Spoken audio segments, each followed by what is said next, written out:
Welcome to our podcast, a collection of interesting stories.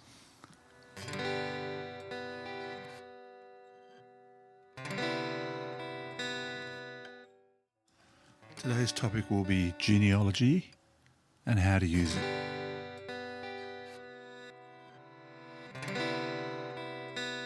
Welcome to the podcast today. There are tools around like MyHeritage and Ancestry to help you with the study that we are discussing today. How do I find an unknown relative? This can be completed using the above tools, but when it gets really complex, who can help you? Genealogy studies family history, family locations, family traits, lineage, to get the documentation for family history or to look for lost and unknown connections is difficult. A genealogist is someone who you call who can make some of these connections for you. It is detective work, patient study, and disciplined focus. There must be luck involved somewhere, I would think, Gary. And some of the ethical questions you have to ask are, do you want to know? Do I open myself to rejection? And is there money involved? I'm sure that people... There can be. Yeah. So we're joined today, lucky enough to be joined by Gary, who's a published genealogist.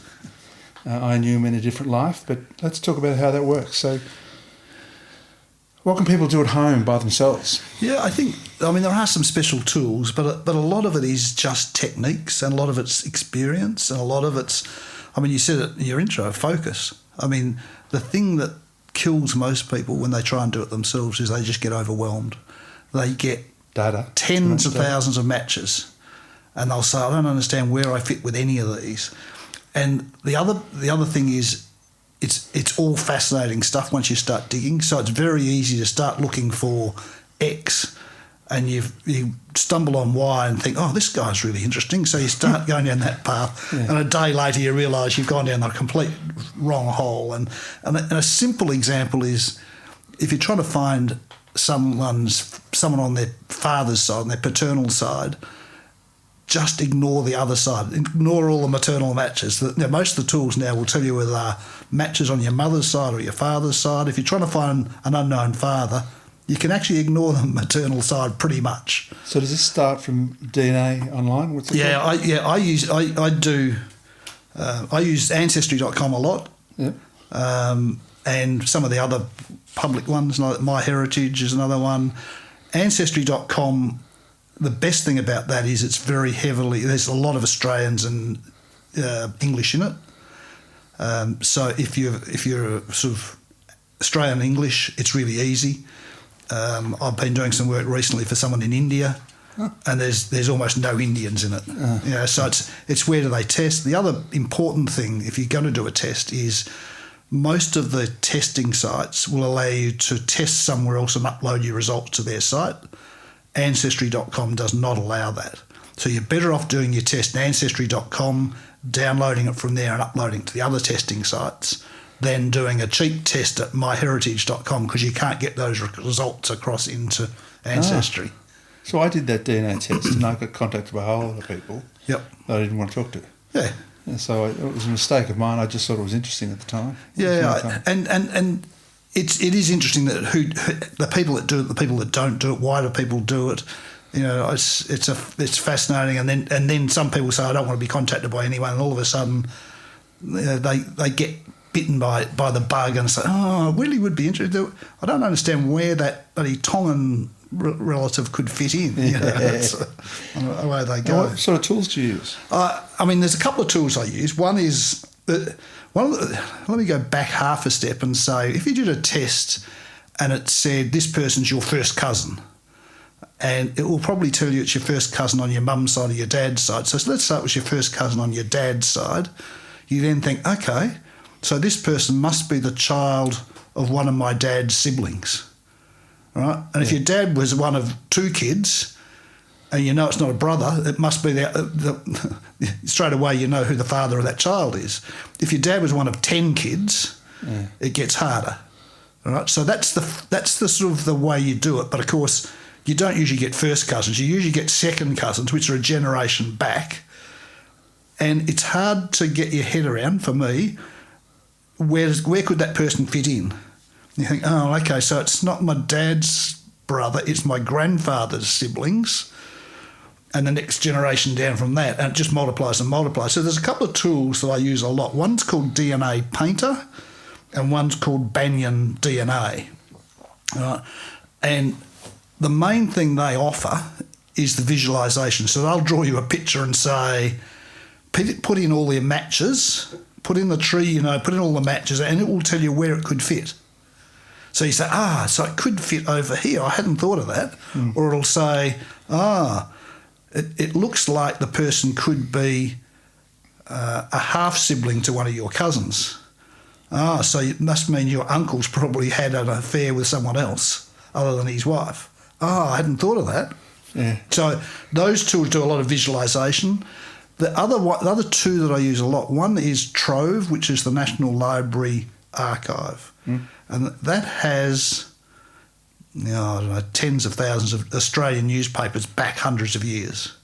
Right? So you type in any name and you'll waste many hours trawling through. And the good thing is, with most of this stuff you do, it's much easier to find information about dead people. So it's very easy to find death notices. And historically, death notices are great because people who put death notices in put all the kids. Fred Smith died and he'll be missed by his wife Mary and the kids, and it lists all the kids out. And the tradition always has been to put the oldest first. So they put them in age order. So then all of a sudden you say, that guy had 6 kids, not 4 kids, and there was 2 in between. I didn't know that. So you get a lot of information like that. But you get a lot of information that you don't even know about, because things like divorces used to have to get published in the paper, and it had to have the reason why the guy was getting divorced or the couple were getting divorced. So it would have the whole thing that, Mrs. Smith was found at the hotel with Mr. Jones. Oh, shit. And you think, and she admitted that, yes, she'd been seeing him for 3 years, and it's like, all of a sudden it just fills the whole stories out. So Trove is just an amazing tool. It's free. It's the National Library of Australia. And so is it fair to say that older generational families had more kids? Yes, absolutely. And is it fair to say, what other assumptions can you draw from people at that age? Catholic families had more kids. The other one that I don't know the original source for this, but it's widely accepted, is somewhere between 10 and 15% of births between, let's say, the end of the Second World War and probably the mid-60s when contraception became common, but 10 or 15% of the kids, the husband is not the father. So if you think about it, if a married woman got pregnant in the 60s, she would just say, my husband's the father, and no one would know otherwise. Unless the baby was black. Correct, unless it was obvious. But then you always hear the jokes about the milkman. Yeah. That was quite common to have those sort of jokes. So it was sort of, was it known, was it not known? I don't know. But now that really exposes those. So it's quite common to find that sort of stuff out.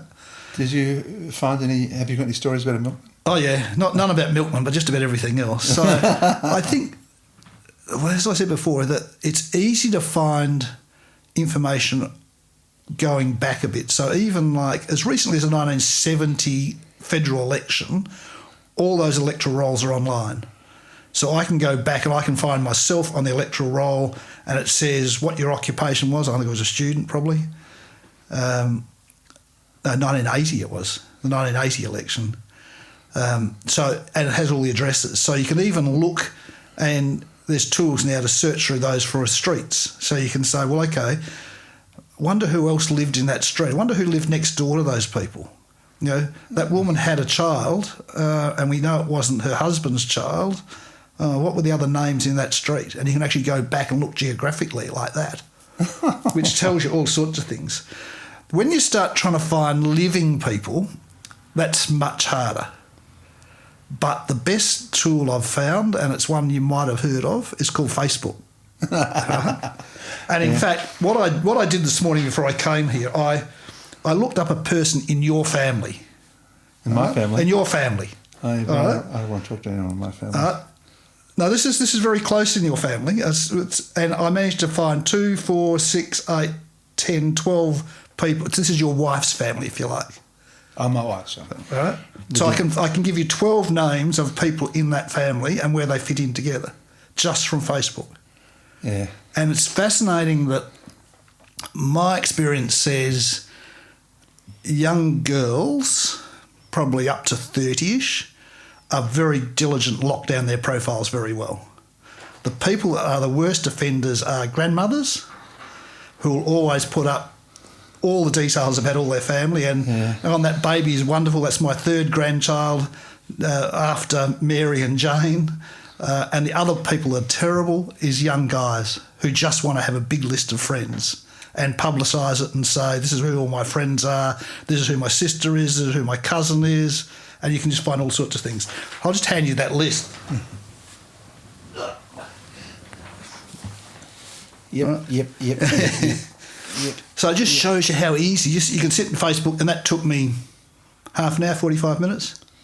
Yeah, there's about another... where do I stop? Yeah. Yeah. And you get all sorts of details. You get photos of them. And it has location data in the photos, correct. which people still don't get. Correct. And the other part of it, the other thing that helps now is the living people today tend to have more unique names. Now, all the kids in primary school now all have really a lot of them have unusual names. It's not just Jack and Tom. It's easier to search on. So it makes it easier to find them, especially when you're searching on Facebook. So you say, well, there's not many. I don't know, think of an unusual name. So I use Facebook a lot. Orange. Yeah, correct. Or Apple. Correct. So what sort of questions do you have to ask yourself if I was a customer of yours? Yeah, there's a few things I always say. The first thing I always say is do not do a DNA test if you don't think you could handle a surprise. Right. And what I mean by that is I always say to people, if I discovered my father, who's no longer with us, wasn't my biological father, I don't think that would have a dramatic impact on me. I'd be disappointed I didn't know until now, but I'd still say he's the man that brought me up. He's the person I still think is my father. Now, I've helped a few people in this space when they've discovered that their life just falls apart. They go into massive depression. They don't want to get out of bed. They think life's not worth living because everything in the world's a lie to them. So if you do a DNA test, you will find a surprise almost certainly. And it might not be a father, it might be uncles or aunts or grandparents or great-grandparents, but you go back 2 or 3 generations and there will be some surprises. So that's hard. But I also say all the cases I've done, I think I've helped about 20, maybe 25 people find their fathers, unknown fathers, and they've all had good endings, not necessarily happy endings. And what I mean by that, most of them have been happy endings, but one of them was, and I'll tell you a bit more about the story in a minute, we found the father, and he met the father, and the father said, yes, I'm your father, I'm a serial offender, I've been married for 40 years, I don't want to have anything to do with you. And that guy's sister contacted my friend and said, the fact my brother's a bit of a prick doesn't make you less part of our big Italian family. And the sister, which is his auntie, invites him to all the family functions and he doesn't see his father. And you say, well, if you asked him, he will tell you, I think that's he's happy with that. Yeah. He feels part of a family. He knows who his father is. The fact his father's not a nice person, I mean, look, there's lots of people in the world who have fathers who are not nice people. Yeah. But at least he knows who his father is. So there's the ones like that. I think some of the other tricky ones I've had is, do you tell people about the crimes of their ancestors? All right. Now, I'm someone who says what is. The fact that ancestor might have done something bad, I'm quite happy to tell people. But an example that's very close to home was my great-great-great-grandfather, early 1800s, came to Australia. He was sentenced to bestiality. All right. Now, I've actually done quite a lot of research into this, but the question was, would I tell my mum? Now, my mum, when I found out, was 90, and I elected not to tell her because I think, does she really need to know that? Now, the rest of the story there is this guy it was early 20s. It was him and another guy who was the same age. They're both sentenced on the same day. They both came to Australia together on the same ship. They had sequential serial numbers, and the suspicion is it was actually homosexuality. Okay. Now, does that and today that sort of makes it fine. Oh, it was gay. That's all right. Yeah. But the scary thing for me, and I've done quite a bit of research into this, is the form when he was convicted was a standard form. It just said his name and what type of animal. You think, so does that... So you found the form? Yeah, you found the actual form, you found the court proceedings, everything. You can find all that level of documents. They're all there. And the British are great for that. So, do you tell people about those sort of crimes? I don't know. I mean, the other story that was difficult, and you almost need to be a psych when you do some of this work, is someone I know who's early 30s said his father left him and his mum when he was early teens, and so he hadn't seen him for like 15 years. And he always thought that man was not his father. And he asked his mum, and his mum said, no, he's definitely your father. And he said, I just don't feel I've never felt a connection to him. Now, and then his mum said, I think I'll do a DNA test. His mum said, if you do a DNA test, I'll never talk to you again. Oh, shit. So he rang me and said, what do I do? And I said, do not do a DNA test. And he mulled over it, rang me regularly over like an 18-month, maybe a 2-year period. At the end, he said, no, I actually think I have the right to know who my father is. Yeah. So I said, well, you've just got to think about it. Maybe, you don't know the circumstances of your mum getting pregnant. Maybe she was raped or something terrible happened to her. Yeah. And it's 30 years ago and she's blocked it out of her mind. She doesn't want to think about it. You doing this is just going to reopen all those things. And he left it another couple of months, then came back and said, no, I want to do the test. Yeah. He did the test and it proved his dad wasn't his dad. Right? So his mum had been lying. So, well... But, there's no point confronting her, though, is there? No. But he told her. He said, look, I've done a DNA test and, the man you told me my dad isn't my dad. It's someone else. And we found him.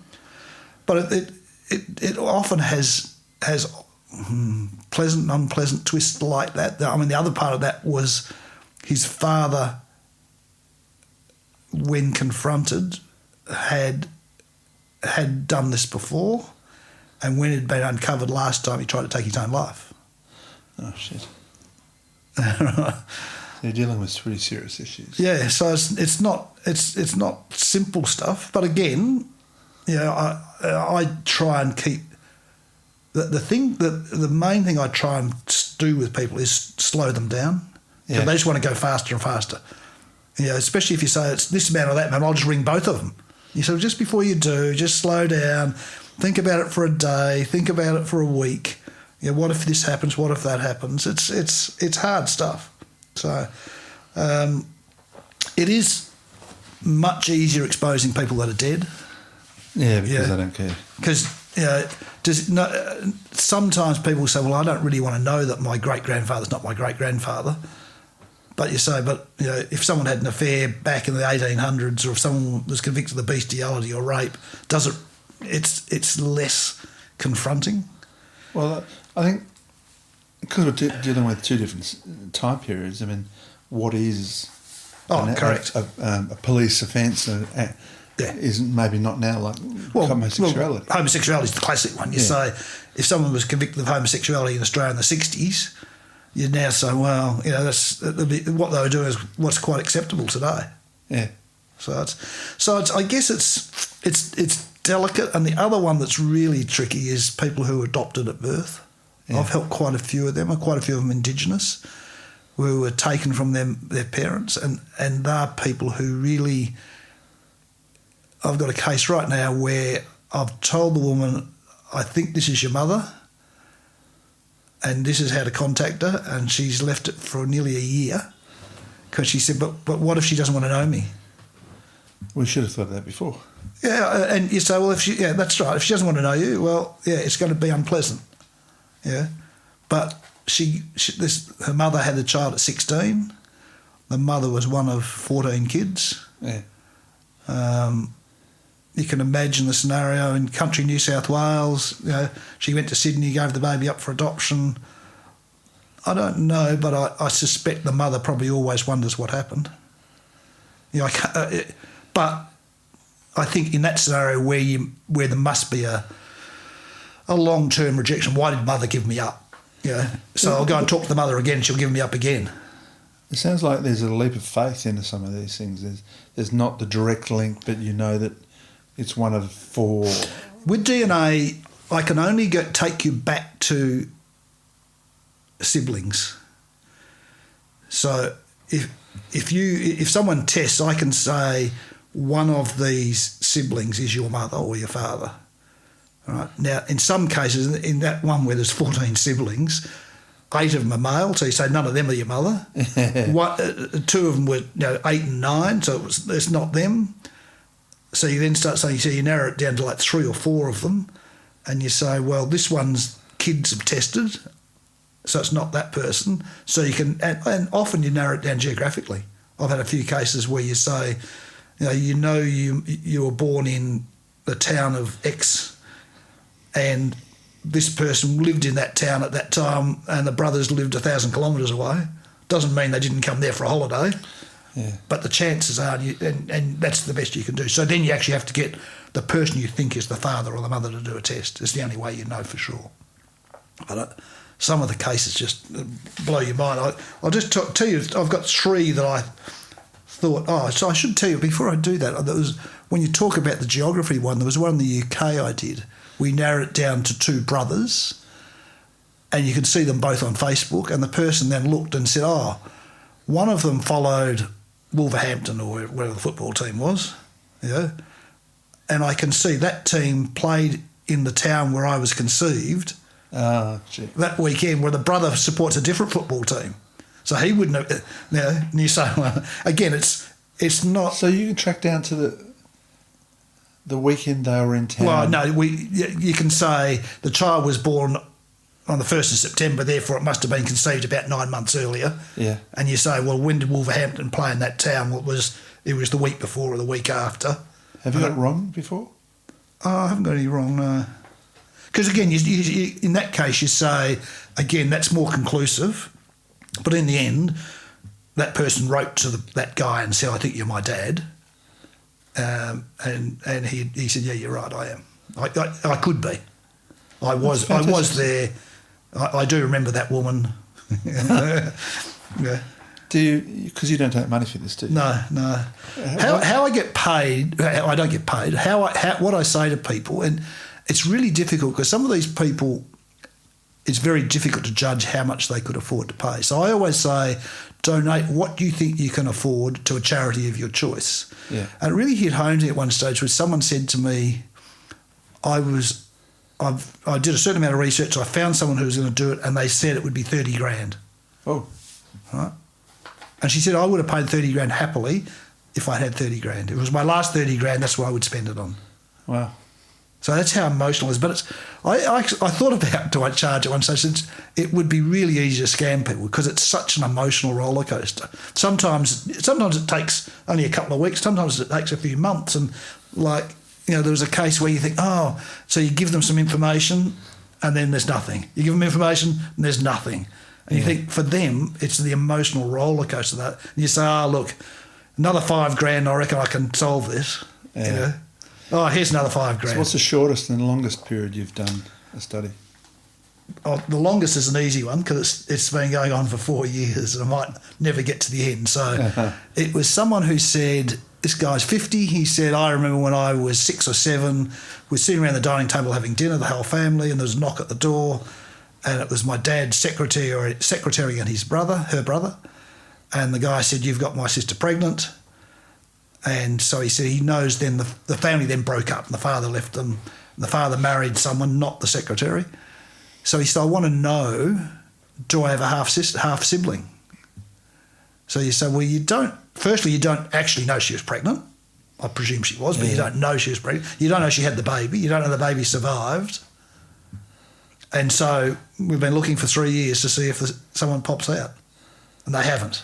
Wow. Right?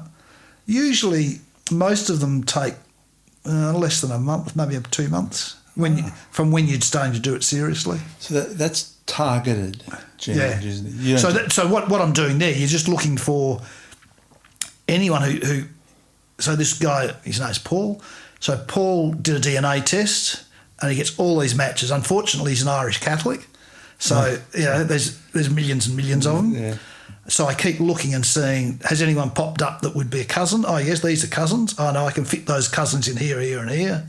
Because it'll either pop up if the baby did a test, it'd pop up as a half-sibling. But if the child's kids pop up, then it'll be a half-cousin, half-first cousin. Yeah, or a second. Yeah, so you're looking for someone that doesn't fit into his existing family. So I just, once a month or so, you go in and look at his matches and you say, oh, here's another match. Yeah, and you look. It's not uncommon for someone to have 5,000 matches. Yeah. Well, that stopped me. Yeah. How many people are on DNA Ancestry? I mean, how many have submitted? 20 million, 30 million. Oh, there's millions and tens of millions. I did it just out of interest. Yeah. So some of them are hard, and I touched on before, I'm doing this one for an Indian person, and what makes it hard is if I did yours, when someone does a test, your matches tend to break into 4 groups, and that's your 4 grandparents. And you look at the surnames and say, well, that's the Smiths, that's the Jones, that's the this, that's the that, and you then start building up those 4 trees. In India, the family, there's people I'm doing, and that area of India, the Gujarat area, the custom is everyone has the same surname. Oh, shit. Yeah. So you say, well, you've got all these people, but they've all got the same surname. Are there good records in India? No. No, I didn't. So you just got to rely on the DNA. Wow. So I'll just tell you a couple of examples, a couple of my favourites. One was a woman who contacted me through a friend of a friend who all she knew, she was 50. All she knew was her mother was a barmaid, 21, in a town called Derby. Now, if you know your West Australian geography, that's up past Broome. Yeah. And her mum got pregnant, so she decided that she would get a truck to Perth, got a train to Sydney, flew to New Zealand where she had a girlfriend, had the baby in New Zealand, and the baby was adopted at birth. My friend had done some research, and the only thing she knew was her mother had died of cancer 5 years later. Oh. All right? And so we started trying to track it down, and it was quite bizarre. I mean, so and this is a good COVID story. I was travelling between Melbourne and Perth at that stage, seeing my parents in Perth. I was in my 2-week lockdown in Perth, so I had people going and doing research for me and stuffing under the door, so I had nothing to do for 2 weeks. And my first, and this is a good example of how you can just burn hours. So I thought, well, if this woman had a baby, 5 years later died, there's every chance the father would have put a death notice in the paper. Yeah. Right? So I got someone to go into the state library in Perth, photocopy all the death notices. And when a 26, 7-year-old woman dies of cancer, there's a lot of death notices. Yeah. And you go through and say, no, it's not that one. Oh, and there was just hundreds of them. So you go through them all and you try and work out, was that possible? No, that didn't work. It turned out in the end, quite bizarrely, I found through the DNA, I narrowed it down to a family. And the family, remembering I've never met the child before, my client before. It turns out the family lived 10 houses away from where I lived growing up in Kalgoorlie. And one of the 3 brothers who it could be married my sister's best friend. Oh, shit. And you think, I hope it wasn't him, because then he's been unfaithful to my sister's best friend from primary school. Yeah. Is that the closest you've got to yourself in any investigation? Probably. Yeah. So then you start making assumptions. So we knew it was one of 3 brothers. One was a house painter in Kalgoorlie. One was a cattle auctioneer, and one was a driller. And their electoral roll said they all lived in Kalgoorlie. And the event occurred in Derby, 2,000 kilometres away. So he starts saying, well, it's not going to be the house painter. Why would he be there? Yeah. It's probably the driller. Yeah. Well, it wasn't. It was the cattle auctioneer. Oh. And how'd you prove that? Well, the person, when I told her it was one of these three, she actually wrote to the three of them. Asked them to do a DNA test? No, she asked the three of them, were they ever in Derby at that time? Yeah. And the cattle auctioneer said, I spent a week there, selling cattle. And he didn't know he'd conceived a child. So straight away it turns from being, why did he leave my mum? Why did he get her pregnant and not marry her? Yeah. To a story where you say, well, it wasn't that. He just had a good night at the pub and got lucky and didn't know any more about it. He then emigrated to Canada, got married in Canada and runs a big real estate business in Canada. He's 80, and he flew out with his wife and kids to meet my friend in Sydney. Oh, lovely. And she said, I've gone from not knowing who my father was to now knowing my father, my stepmother. I've now got 4 half siblings. It was just, and she was one, when you talk about it was, my wife I had dinner with her in Sydney, probably 12 months ago now, and I went to pay and she said, no, I'm happy to buy you dinner every night for the rest of your life. Yeah. She said, you've just given me really something to really hang my hat on. I know where I fit in. And needless to say, she's got a daughter, so she's saying, well, now my daughter knows where she fits in.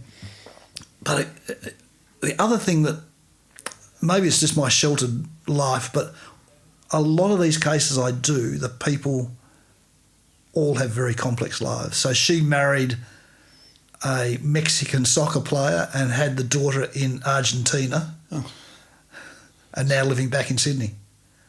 Single mum. So how do you look into Argentina records? Oh, she told me that. Okay. Because when you start talking to these people, you start saying, tell me more about this and that, and she says, oh, well, I have had a fairly complex life.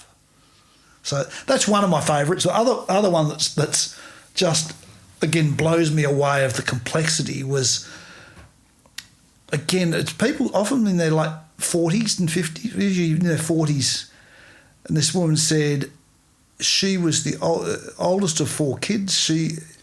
Her mum had 4 kids in 6 years, and she said she knew that the man who brought them all up wasn't her father. She said she remembers him coming on the scene. She said, I don't know how old I was, probably 2 or 3. So she said, I want to know who my dad is. So he did the DNA test and tracked it down, and hers was the one, the Wolverhampton soccer dad. Yeah. So he found her dad, and she was happy. And she said, my siblings were really so happy for me, but now they want to know, is he their dad, or is the man that brought them up their dad? So I said, it's pretty straightforward. Got to get the other 3 kids to do their DNA test. So the other 3 did the DNA test, and it turns out the 4 kids have 3 different fathers, and none of them is the man that brought them up. Oh. And you think, I just can't imagine what a complex life that would be for someone. So that lying. Yeah. How can you lie like that? Yeah. And in that case, the mother and father are both dead. But I said, I actually wonder if because the guy who brought all the 4 kids up wasn't the father of any of the kids. Why did he do it? Yeah, and you say, wonder if he knew the story, or whether he married this woman who had 4 young kids and brought them up. Never asked, who's the father of these 4 kids? What drives people to want to know? There seems to be some people who desperately want to know their background. I think it's just that link to where you came from, what makes you up. I guess because as you know, I do a lot of work with Indigenous kids, and for them it's everything. They just want to know where they came from, and I think us whiteys have made it worse in a lot of cases by taking them off their traditional families and giving them to white families. So they really want to know where do they fit in. Yeah. And I get that, and it's just, that's fascinating for me, that one. I've got a database now of 200 or 300 WA Indigenous kids, who've all done DNA tests and where they fit in, and it's just unbelievably complex families. So it's fascinating stuff. See, I don't know my heritage. Yeah. I don't give a shit. No, and I'm not sure it matters. I mean, to me, it's a bit like me saying, if I found out my dad wasn't my biological dad, would that worry me? Wouldn't worry me, but I know people who would just be beside themselves. Yeah, well, your kids might be beside themselves. Yeah, yeah. It's fascinating. Yeah, but it's just, it's where do you end? You know, it's because you look and you think, I don't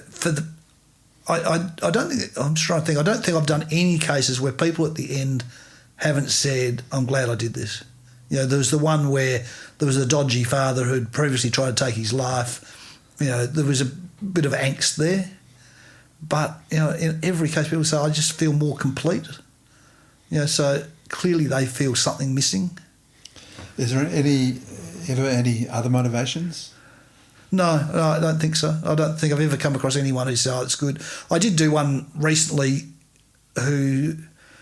I have German heritage, and when I was in Germany, I went to one of the German geological societies and had a dig around and spoke to some people there, and they contacted me a little while ago and said they were trying to find someone who was the grandchild of someone who died in Germany, and they'd been left $100,000.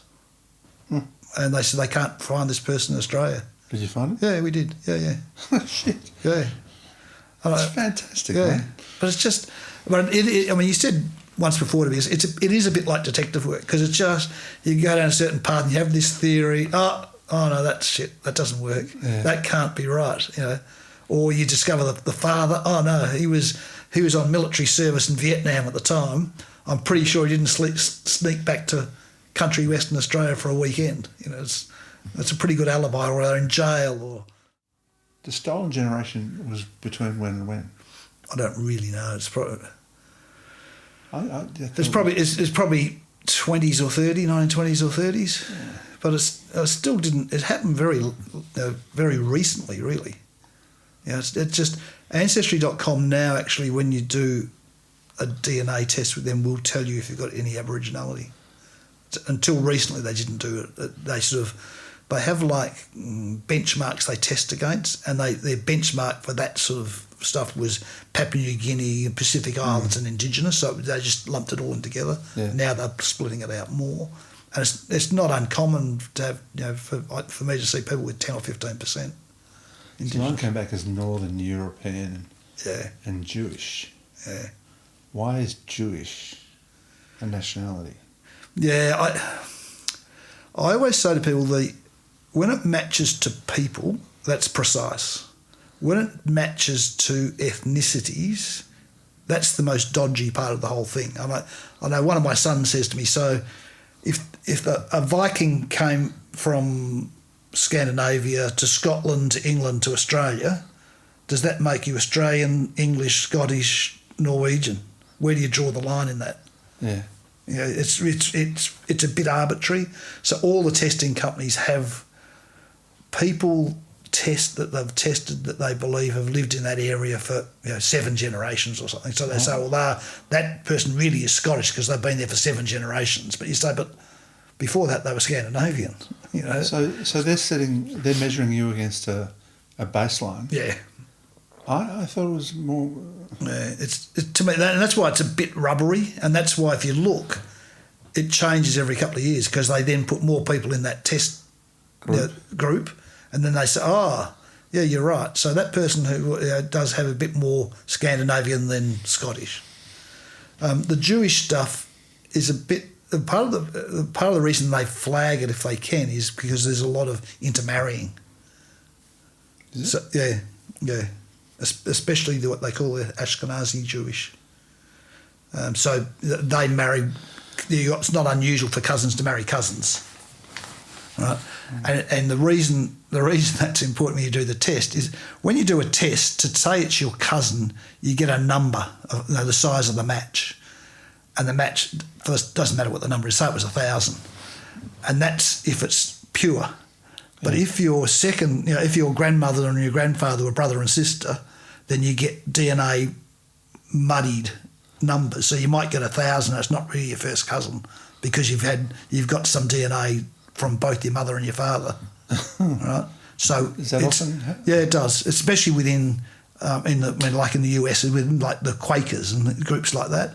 But it happens within WA Indigenous. So how do customers approach you? You just word of mouth, friends of friends. Every so often I see someone who matches someone I know that you think, I know exactly where they fit in, because you say, like, I've got a tree. I did one for Fred, and I've got his whole family, and I can see you're coming up as Fred's brother. I wonder if you know. Yeah. It must be difficult to assess the customer's resilience to understanding, to go through the process and understand how long it could be. Correct. But also difficult, like you said, there was an example before where he got on a train, then he got on a plane, and then he got on a boat. Well, no. So we found that afterwards. Right? After you've solved the puzzle, you can work backwards. Right. And another good example, and you might want to look this up, the other thing in the National Archives is, for a long while when you left or entered Australia, you filled in a passenger form. Yeah. All those have been scanned and are online. Well, that was the form you and I did. That. Correct, many times. How many times? Right. No, but you can apply to see how many times you've been in and out of the country. You can actually see the form. You see the form? So I had one recently that caused me a lot of grief, because these two girls came in with their with parents, and the two girls had identical birth dates. I thought, so they were twins. And I tracked back and I thought, but they weren't born the same time. And then I went back and looked at the form, and I'm 99% certain now what happened is one filled in the form, handed it to the other one to fill in, and she's copied it, because you had to put in where you're staying, where you've come from, and she's copied the date of birth from the girl sitting next to it. But so, those sort of things are great. So once I'd known this person went to New Zealand, you could actually track the incoming arrival documents and things like that. I didn't know any of that. Yeah.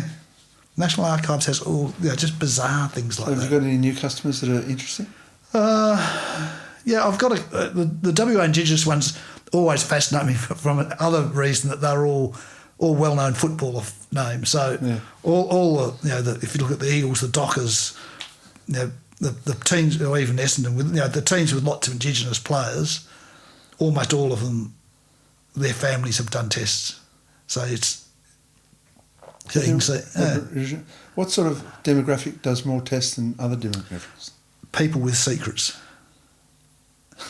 I have no basis of that other than almost every time you do it, you think, this is a mixed up family. There's some just bizarre things. So I think it's if in a family people say, I've always wondered why one of my sisters looked different to the rest of us, or I've always wondered this, or they're the families that do it, and tends to be bigger families. So it's just I find it odd. But you uncover all sorts of things. I mean, the reason I started doing it was my father could remember his grandfather, my great-grandfather, but we couldn't track down his birth certificate, anything where he came from. And your grandfather or your dad? My dad's grandfather, so my great-grandfather. So the story was his name was Fred Ayres, and Dad said he was supposedly born in Peterborough, England. Right? So, he should have a British thing. Couldn't find that. Then I found his military record, and it said he was born in Glasgow, so he lived in Glasgow. Couldn't find him there. This is really odd. And so I said to Dad, so tell me, what do you remember about him? And he said, well, he came second in the Stawell gift. Yeah. So this is when he's talking about rabbit hole. So then think, okay, you reckon he was born about X, so let's look at the Stawell gifts when he would have been between 15 and 35. Look at it. Couldn't find any record of him there. So he didn't win the Stawell gift. I don't think he came second in the Stawell gift. But he did work for a number of years taking camels across Australia. Right? So he was with the Afghans, so he could read and write Arabic. And you think, wow. And Dad said, and so later in life he got a job at the local mosque translating Arabic documents to English for people. And Dad said he could also read and write German.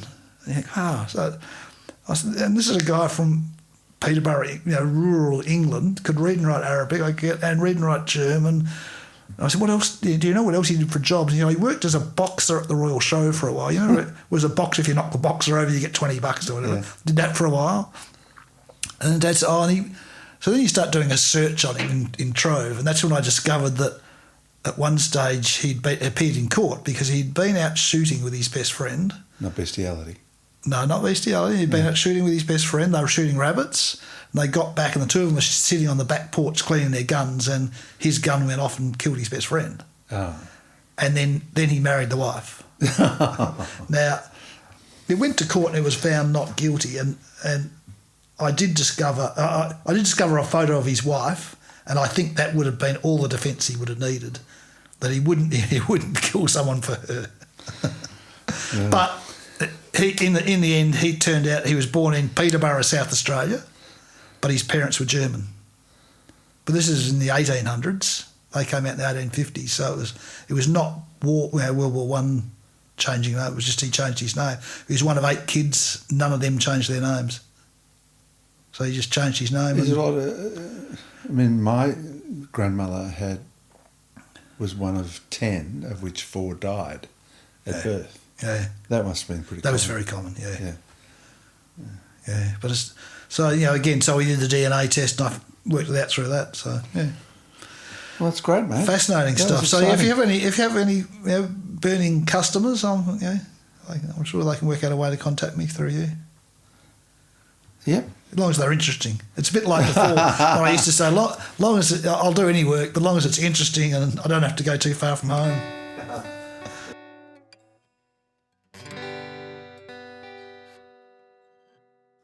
Thank you for listening to another podcast on interesting stories. Gary wanted you to know if you send an email via me at fmlb64@outlook.com, I'll pass it on to him. Thank you.